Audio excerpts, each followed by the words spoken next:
আসসালামু আলাইকুম। সবাই কেমন আছেন? আশা করি সবাই অনেক অনেক ভালো আছেন।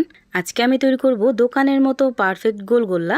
এভাবে গোলগোল্লা কিন্তু খুব সহজে আপনারা তৈরি করে নিতে পারবেন ঘরে থাকা আটা দিয়ে। বিকেলের নাস্তার জন্য বা চায়ের সাথে কিন্তু খেতে অসম্ভব মজা হবে। হাতে থাকা 5 মিনিটে আপনারা খুব সহজে এরকম গোলগোল্লাগুলো তৈরি করে নিতে পারবেন। তৈরি করতে যেমন সহজ, খেতে হয় অসম্ভব মজা। এখন কথা না বাড়িয়ে দেখে নেই আমি কিভাবে তৈরি করলাম।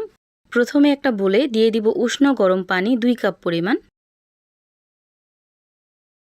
দিয়ে দিব 1 চামচ পরিমাণ ইস্ট, 1/3 কাপ পরিমাণ দিয়ে দিলাম চিনি, হাফ চামচ পরিমাণ দিয়ে দিলাম লবণ। এখন সব কিছু খুব ভালোভাবে একটু মিশিয়ে নিতে হবে।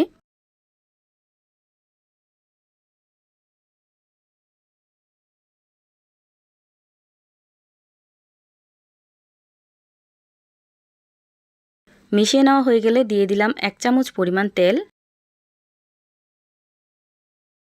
হাফ কাপ পরিমাণ দিয়ে দিলাম নারকেল কোড়া। অবশ্যই এখানে নারকেল কোড়াটা দেওয়ার চেষ্টা করবেন, নারকেল কোড়াটা দিলে খেতে ভালো লাগে এই গোলগোল্লাগুলো। আর প্রফেশনালভাবে যারা গোলগোল্লা তৈরি করে অবশ্যই এখানে নারকেল কোড়া দেয়। এখন অল্প অল্প করে আটা দিয়ে এই গোলগোল্লার ডোটাকে আমি তৈরি করে নেব। আপনারা দেখলেই বুঝতে পারবেন আমি কিভাবে এই ডোটা তৈরি করব।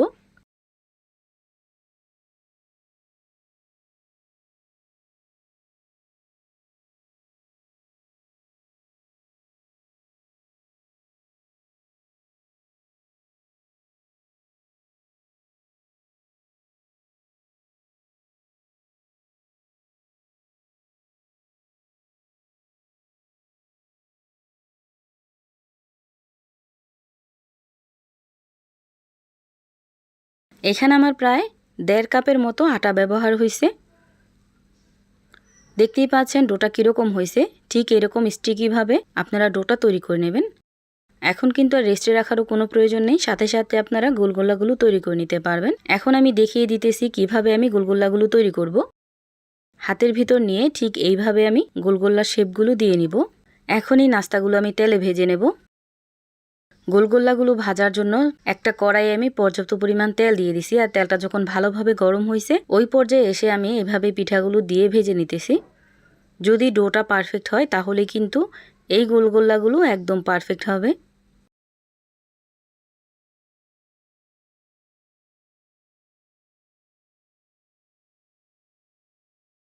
আর এই নাস্তাগুলো দেওয়ার পরে চুলার আঁচটা কিন্তু কমিয়ে দিবেন এই পর্যায়ে এসে, না হয় কিন্তু গোলগোল্লাগুলো ভিতর থেকে একদম পারফেক্ট হবে না।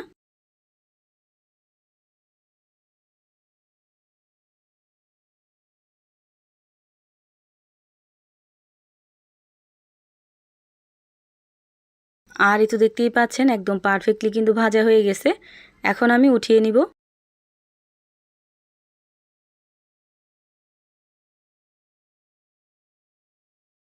তৈরি হয়ে গেল অল্প সময়ে পারফেক্টভাবে গোলগোল্লা রেসিপি। এটা কিন্তু দোকানের চেয়ে বেশি মজাদার হয়, আপনারা বাসায় তৈরি করলে বুঝতে পারবেন। এখন আমি এখান থেকে একটা গোলগোল্লা আপনাদেরকে ভেঙে দেখাচ্ছি। ভিডিওটা আপনাদের কাছে কেমন লাগছে অবশ্যই কমেন্ট করে জানাবেন। সবাই ভালো থাকবেন, সুস্থ থাকবেন। আল্লাহ হাফেজ।